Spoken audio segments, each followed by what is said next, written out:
Have you ever thought about what happens to an individual retirement account or a 401k plan after the original owner passes away, especially if you are not their spouse?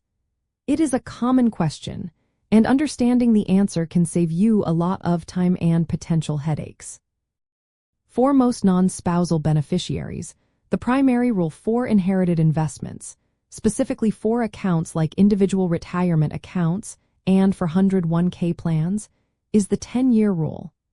This means the entire inherited account balance must be distributed to you by the end of the 10th calendar year following the original owner's death.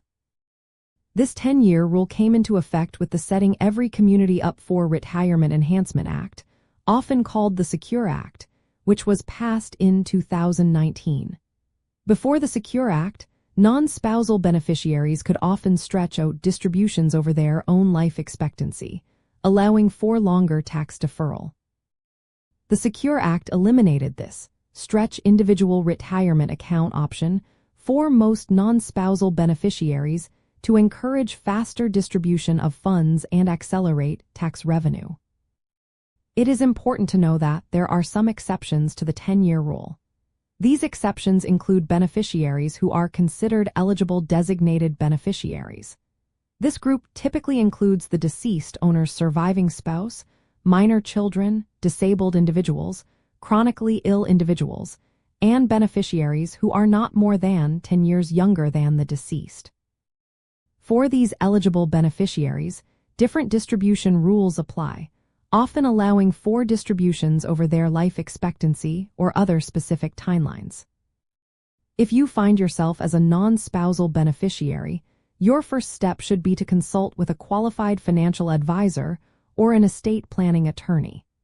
They can help you understand the specific type of account you inherited, clarify if any exceptions to the 10-year rule apply to your situation, and guide you through the distribution options. You will need to consider whether to take lump sum distributions, annual distributions, or wait until the end of the 10-year period, keeping in mind the tax implications of each choice. One key insider detail is understanding that the 10-year clock starts ticking on January 1st of the year following the account owner's death. This means you do not have 10 full years from the exact date of death, but rather until December 31st of the 10th calendar year after the death. Also, for beneficiaries who inherited before 2020, the old stretch rules might still apply. This is why professional guidance is so valuable.